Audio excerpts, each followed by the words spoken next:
La Habana, octubre de 2025.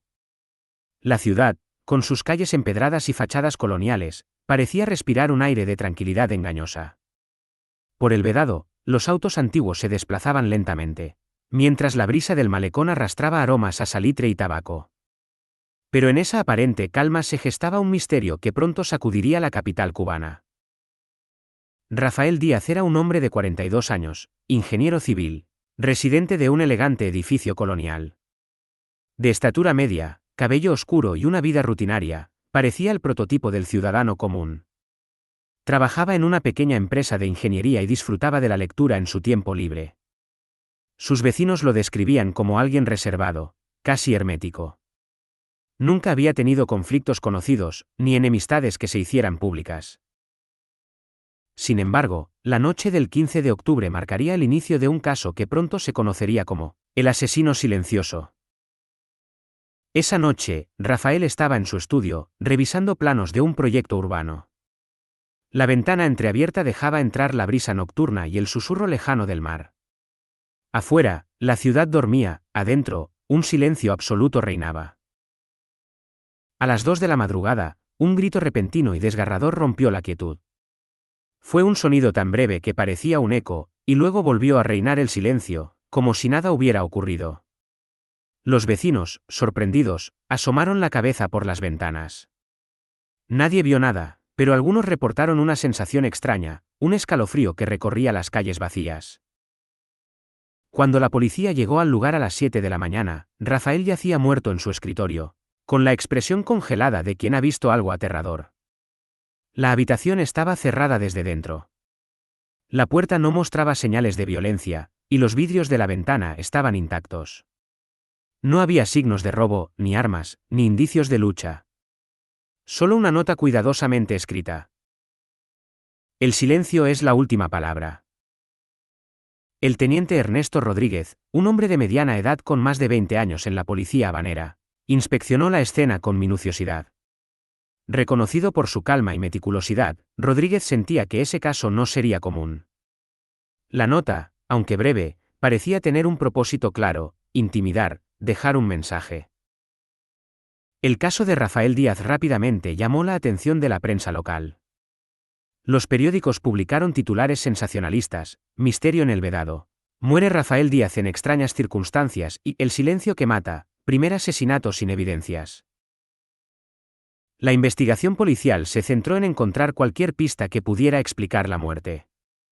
Los análisis forenses revelaron algo desconcertante: no había señales de violencia externa, ni de envenenamiento común. Rafael parecía haber muerto de un ataque cardíaco. Pero su corazón estaba intacto, sin signos de enfermedad previa. La toxicología básica no detectó drogas ni venenos. Lo más extraño era que, a pesar de no existir heridas, el cuerpo mostraba indicios de terror extremo: los ojos abiertos, los músculos tensos, como si hubiera contemplado algo imposible de soportar. La nota encontrada fue analizada, la tinta era común, pero el papel tenía un aroma peculiar, a una mezcla de tabaco añejo y café tostado, algo que nadie en la policía pudo identificar inmediatamente. El teniente Rodríguez decidió entrevistar a los vecinos. Algunos mencionaron haber escuchado pasos silenciosos en los pasillos, susurros apenas perceptibles, y una sensación de ser observados. Nadie vio entrar a alguien, pero todos coincidieron en un detalle: la sensación de Rafael esa noche había sido de miedo absoluto, y eso era extraño para un hombre tan reservado y tranquilo. Apenas 5 días después de la muerte de Rafael, ocurrió otro asesinato en el mismo barrio. Esta vez la víctima fue Claudia Moreno, una joven bibliotecaria de 28 años. Su muerte también se produjo de noche, en su apartamento, y los detalles recordaban al caso de Rafael: sin signos de violencia, puerta cerrada desde dentro, nota con la misma caligrafía y el mismo mensaje. El silencio es la última palabra.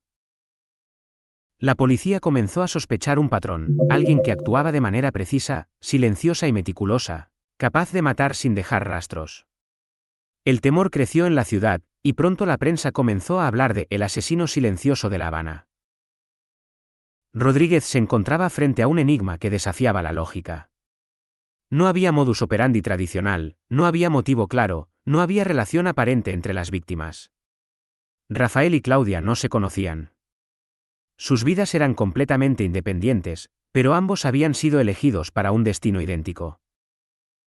El teniente Ernesto Rodríguez se encontraba frente a un rompecabezas imposible. Nunca había enfrentado un caso como este, víctimas sin relación aparente, muertes que desafiaban la explicación médica, y un mensaje críptico que parecía burlarse de la policía. Su primer paso fue crear un perfil básico de las víctimas. Rafael Díaz y Claudia Moreno eran individuos respetables, sin antecedentes criminales, sin deudas importantes, sin enemigos conocidos. Sus vidas no parecían cruzarse en ningún punto. Lo único en común era la noche, el silencio y la nota escrita con una caligrafía impecable. Rodríguez decidió entonces entrevistar a familiares y amigos de las víctimas. Con Rafael, habló con su hermana Marta, quien describió a su hermano como un hombre tranquilo, meticuloso, alguien que nunca había dado problemas. Marta confesó que Rafael había estado nervioso en los últimos días, pero no sabía la causa. Comentó algo que llamó la atención del teniente, decía que sentía que alguien lo observaba, incluso en su propia casa. Pensé que estaba imaginando cosas, pero ahora, no sé qué pensar. Claudia, por su parte, había sido una mujer sociable, querida por sus compañeros de trabajo. Sus amigos comentaron que la joven había recibido llamadas misteriosas semanas antes de su muerte. Llamadas de números desconocidos, con silencio al otro lado de la línea.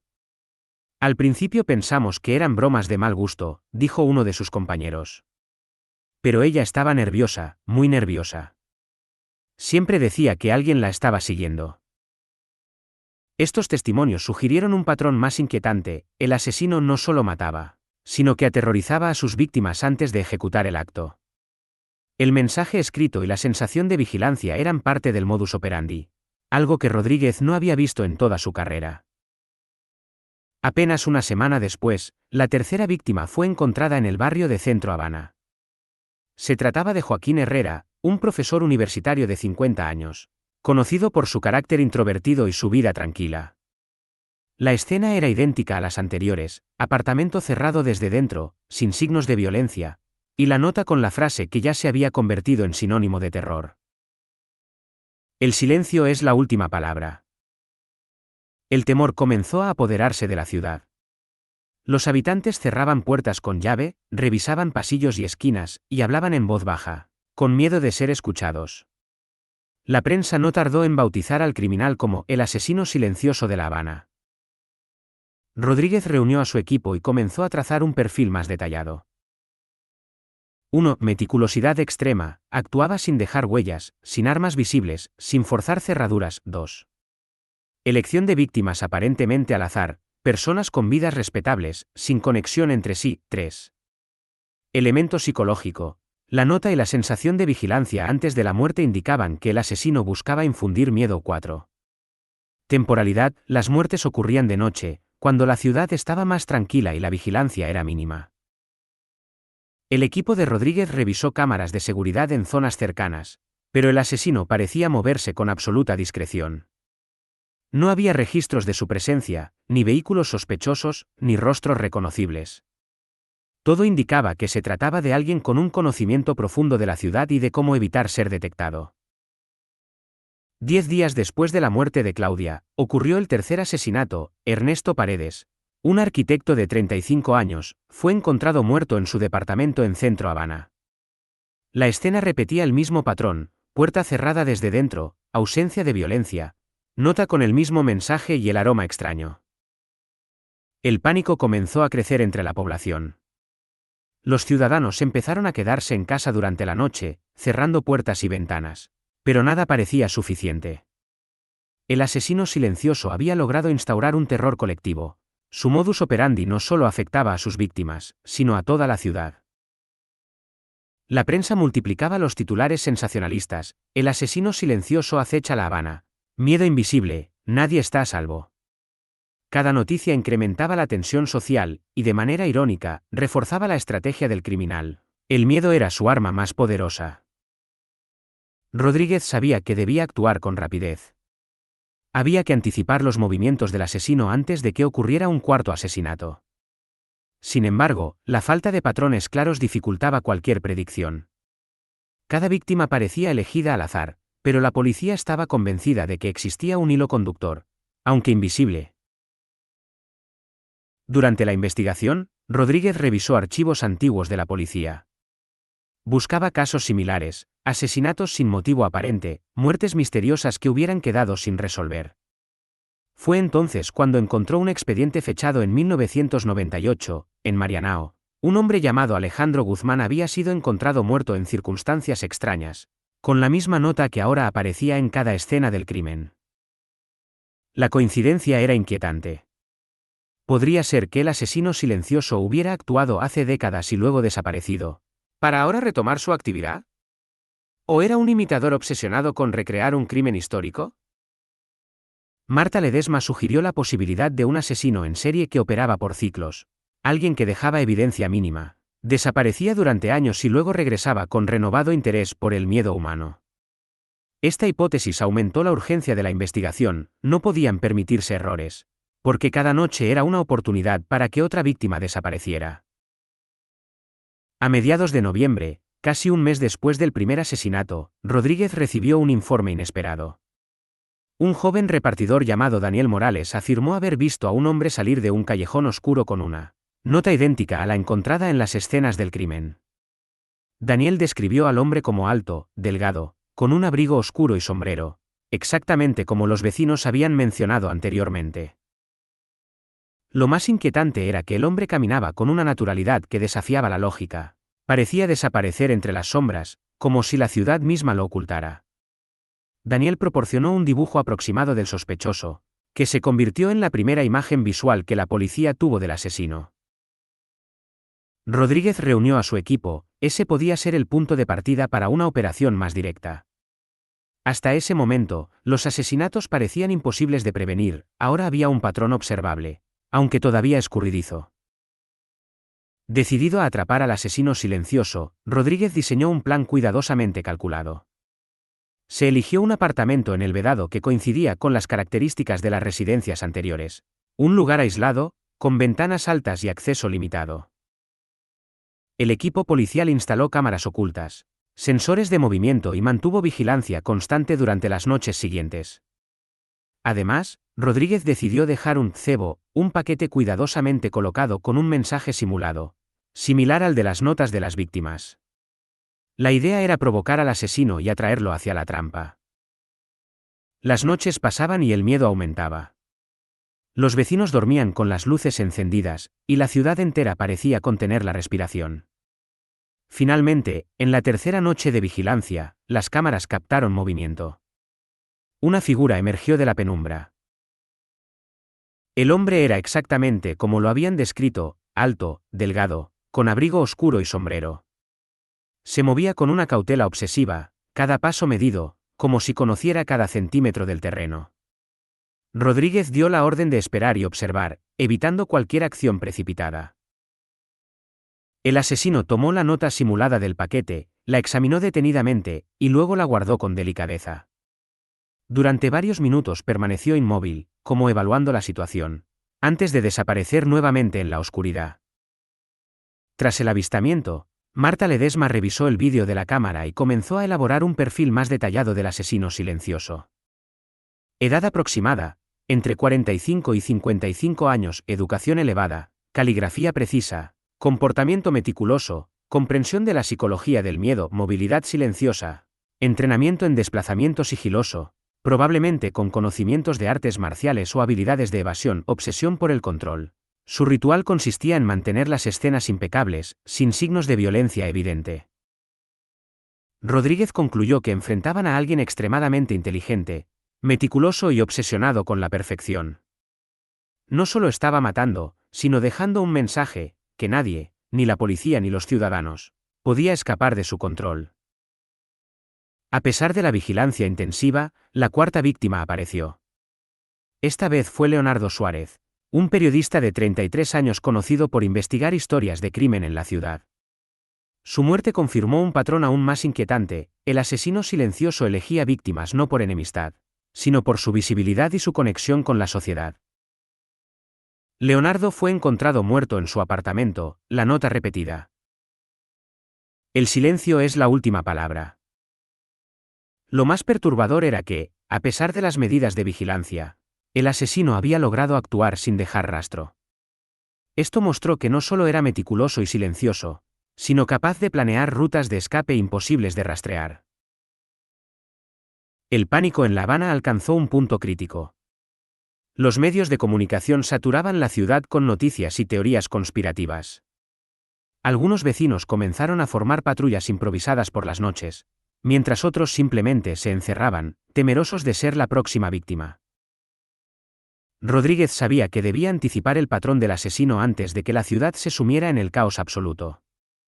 Cada muerte aportaba pistas, pero también aumentaba la presión psicológica sobre el equipo de investigación. Una pista insólita comenzó a emerger de los análisis forenses, el aroma que acompañaba cada nota. Nadie sabía cómo describirlo con exactitud, pero todos coincidían en algo. Tenía un componente de tabaco antiguo, café tostado y un leve toque metálico. Rodríguez envió muestras al laboratorio criminalístico más avanzado de La Habana. Tras días de análisis, los científicos concluyeron que se trataba de una mezcla extremadamente rara de sustancias naturales y artificiales, cuidadosamente preparada para ser única e imposible de rastrear de manera convencional. Este descubrimiento reforzó la teoría de que el asesino silencioso no actuaba al azar. Cada detalle estaba planeado con precisión obsesiva, incluso el aroma que dejaría como sello personal. Cada asesinato era un mensaje, no solo de muerte, sino de control absoluto sobre su entorno y sus víctimas. A finales de noviembre, La Habana vivía bajo un miedo silencioso. Las calles vacías, los portales cerrados y los negocios que bajaban la persiana temprano eran un reflejo de la angustia colectiva. Cada ciudadano sabía que podía ser la próxima víctima, y el asesino parecía moverse con total impunidad, burlando todas las medidas de seguridad. Rodríguez decidió intensificar la vigilancia en puntos estratégicos, apartamentos solitarios, callejones, bares y lugares donde las víctimas anteriores habían pasado tiempo. La ciudad se convirtió en un tablero de ajedrez para la policía, pero el asesino silencioso demostraba ser un adversario de otro nivel. Una noche, mientras revisaba los registros de las cámaras, Rodríguez vio algo que le heló la sangre, una sombra que recorría los pasillos de un edificio antiguo del centro Habana. No había señales visibles de movimiento, solo un silencio profundo interrumpido por el leve roce de los pies contra el suelo.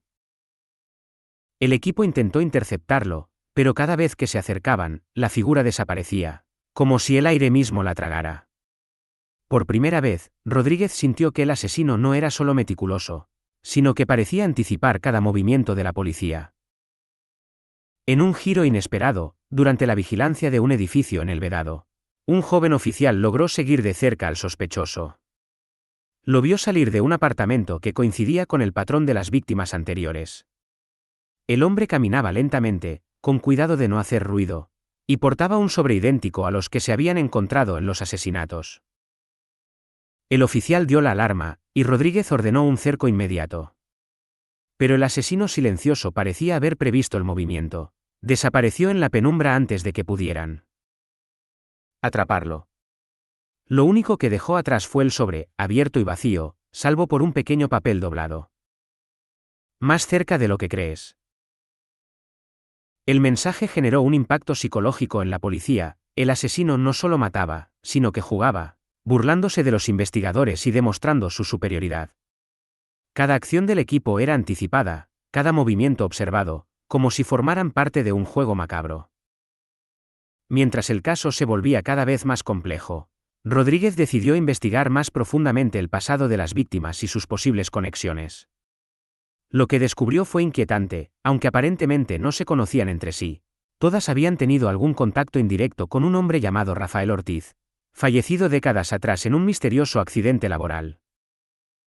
Rafael Ortiz había sido un químico talentoso, involucrado en experimentos sobre neurociencia y manipulación de estímulos psicológicos. Su vida terminó de manera trágica, pero algunos documentos recientes sugerían que había desarrollado métodos de inducir terror y control sobre las emociones humanas.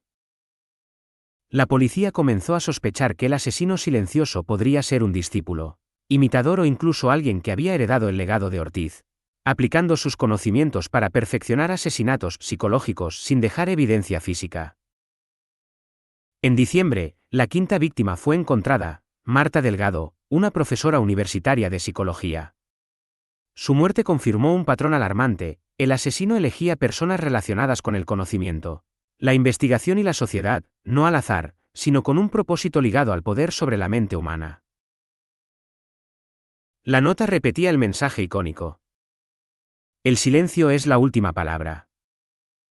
Tras este asesinato, Rodríguez se dio cuenta de que el tiempo se agotaba. Cada muerte no solo era una tragedia, sino una oportunidad perdida para atrapar al criminal.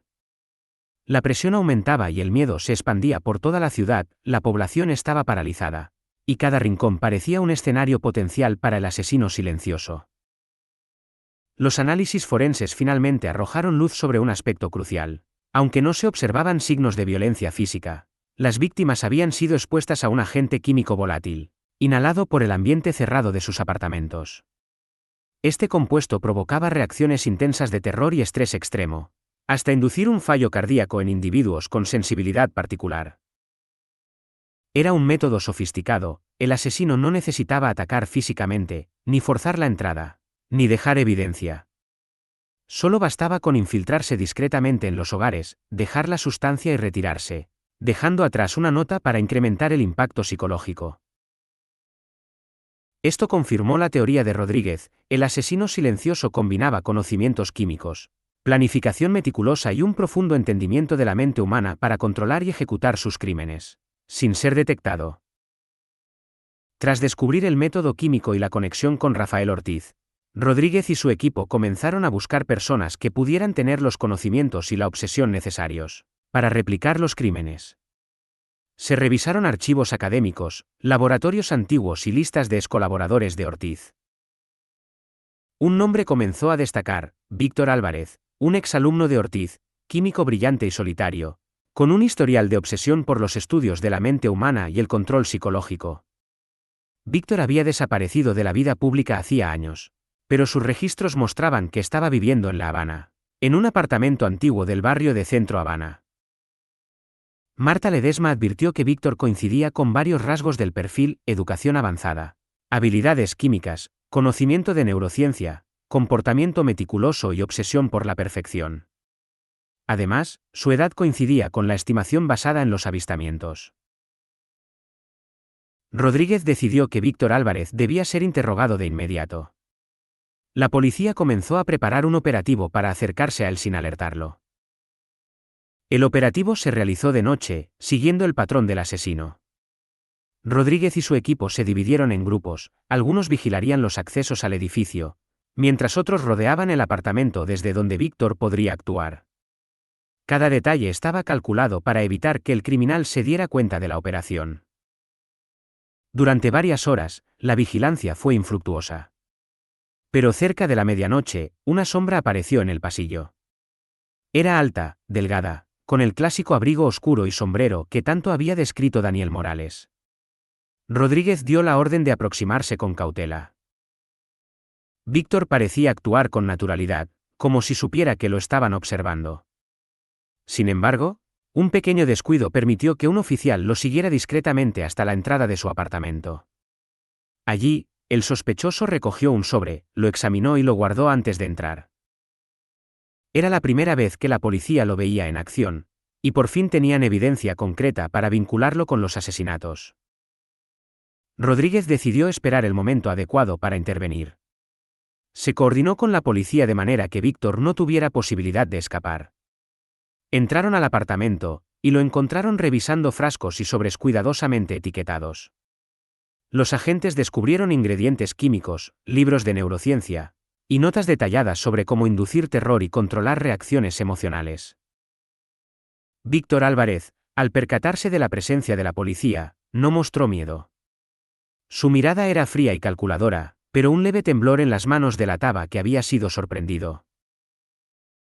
Rodríguez se acercó lentamente y le dijo: Víctor Álvarez, estás detenido por asesinato.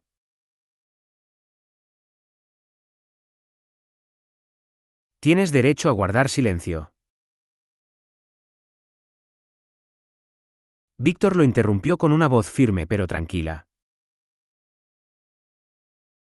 Ustedes no entienden. Esto no se trata de matar. Esto es un experimento, un estudio sobre la esencia del miedo humano. Cada reacción, cada emoción, cada terror observado era necesario. Durante el interrogatorio, Víctor confesó con detalle cómo había elegido a sus víctimas. Personas con cierto perfil, con sensibilidad a estímulos químicos y psicológicos. Explicó cómo había estudiado durante años los efectos del miedo extremo, y cómo había aprendido a inducirlo sin dejar evidencia física. Describió sus motivaciones, una mezcla de obsesión académica, necesidad de control y fascinación por el comportamiento humano bajo presión. Cada nota, cada aroma, cada detalle de los asesinatos era parte de su experimento final. Rodríguez sintió un escalofrío. Este hombre no era simplemente un asesino, era un maestro del terror, capaz de manipular vidas con precisión científica. Con la detención de Víctor Álvarez, el pánico en La Habana comenzó a disminuir. La policía ofreció detalles a la prensa. El asesino silencioso había sido capturado gracias a un análisis minucioso de patrones, vigilancia estratégica y la paciencia del equipo de investigación. Los ciudadanos respiraron aliviados, aunque el recuerdo de las 5 víctimas permanecía en la memoria colectiva. La ciudad aprendió la importancia de la vigilancia, la cooperación vecinal y la resiliencia ante el miedo que parecía intangible pero mortal. Rodríguez cerró el caso con una mezcla de satisfacción y reflexión. Había detenido al criminal, pero comprendía que el miedo humano es profundo, y que la mente puede ser tanto víctima como arma. El caso Rafael de La Habana, conocido como el asesino silencioso, se convirtió en una leyenda urbana y un estudio de la psicología del crimen. Se documentó en libros, artículos y documentales, no solo por la sofisticación de los asesinatos, sino por la manera en que un hombre podía alterar la vida de toda una ciudad sin recurrir a la violencia convencional. Rodríguez continuó su carrera, llevando consigo las lecciones aprendidas. Cada detalle importa. La paciencia y la observación son armas poderosas, y a veces, el silencio puede ser la última palabra, tal como lo había dejado escrito Víctor Álvarez en cada escena del crimen. Tras la captura de Víctor Álvarez, el caso parecía cerrado. Pero Rodríguez sabía que la historia del asesino silencioso iba más allá de los asesinatos recientes. Se sumergió en archivos antiguos, buscando cualquier rastro de Rafael Ortiz, el maestro de Víctor. Encontró informes de experimentos que buscaban inducir miedo extremo en sujetos bajo condiciones controladas, utilizando estímulos químicos y psicológicos. Las notas de Ortiz hablaban de el miedo como herramienta de revelación, y describían cómo observar las reacciones humanas podía proporcionar un entendimiento profundo de la mente. Víctor, según Rodríguez, no había inventado nada, solo había perfeccionado y aplicado el legado de Ortiz de manera criminal. Este descubrimiento tuvo un efecto inquietante en Rodríguez. Comprendió que la historia de La Habana estaba marcada por secretos ocultos, y que el miedo puede persistir durante décadas, esperando el momento para resurgir. Rodríguez decidió entrevistar a las familias de las víctimas. Fue un proceso doloroso, pero necesario para entender el impacto humano del caso. Los familiares contaron historias de vidas sencillas y rutinarias, marcadas por la tragedia. La familia de Rafael Díaz recordó su amor por la lectura y su dedicación al trabajo, su rutina de noches silenciosas revisando planos. Los padres de Claudia Moreno hablaron de su pasión por la biblioteca y su bondad hacia vecinos y estudiantes. La hermana de Ernesto Paredes relató cómo su hermano siempre buscaba historias interesantes para sus proyectos, sin imaginar que sería parte de una investigación de terror real. La familia de Leonardo Suárez expresó su orgullo y dolor por su valentía como periodista, investigando el crimen hasta ser atrapado por el asesino. La madre de Marta Delgado habló de su inteligencia y compromiso con sus estudiantes, destacando su amor por enseñar sobre la mente humana. Cada relato añadió humanidad al caso y mostró cómo el asesino silencioso no solo mataba cuerpos, sino que marcaba la vida de quienes quedaban atrás con un terror invisible, persistente y profundo. Diciembre avanzaba y La Habana comenzaba a respirar de nuevo. Las calles recuperaron el bullicio habitual, los cafés reabrieron, y la música volvió a sonar en los portales. Sin embargo, había un respeto silencioso hacia la memoria de las víctimas y hacia la precaución que la ciudad había aprendido. Rodríguez visitó los lugares donde ocurrieron los asesinatos. Observaba los edificios, las esquinas y los callejones, pensando en cómo un hombre había logrado manipular la ciudad con su conocimiento del miedo. Cada escena, aunque ahora tranquila, conservaba ecos de lo que había sucedido, recordando a todos que la vigilancia y la conciencia eran armas tan importantes como la ley misma. Durante los meses posteriores, Rodríguez y Marta Ledesma ofrecieron conferencias sobre criminología y psicología criminal, explicando cómo se podía prevenir que la ciudad cayera nuevamente bajo el terror de un individuo meticuloso y obsesionado. Explicaron cómo identificar patrones, incluso en casos donde las pistas eran mínimas. Hablaron sobre la importancia de la cooperación vecinal y la vigilancia constante. Analizaron cómo el miedo puede ser usado como herramienta de control, y cómo la resiliencia y la comunidad son la mejor defensa. Rodríguez comprendió que, aunque Víctor Álvarez estaba tras las rejas, el aprendizaje que dejaba el asesino silencioso era invaluable. El miedo puede existir incluso sin violencia física, y entenderlo es clave para proteger a la sociedad. El caso Rafael de la Habana, el asesino silencioso, pasó a la historia no solo como una serie de asesinatos, sino como un ejemplo del poder de la mente humana y del terror psicológico. Se publicaron libros, artículos y documentales que relataban cada detalle, desde la primera nota hasta la captura de Víctor Álvarez. Rodríguez, ya con el caso cerrado, recordaba con frecuencia la frase del asesino: "El silencio es la última palabra". Comprendió que el silencio no solo había sido un método de asesinato, sino un símbolo de control, de la imposibilidad de predecir lo que alguien obsesionado con la perfección podía hacer. La ciudad siguió adelante, más cautelosa, más consciente de que los peligros no siempre son visibles, pero que la inteligencia, la paciencia y la cooperación pueden vencer incluso al terror más sutil.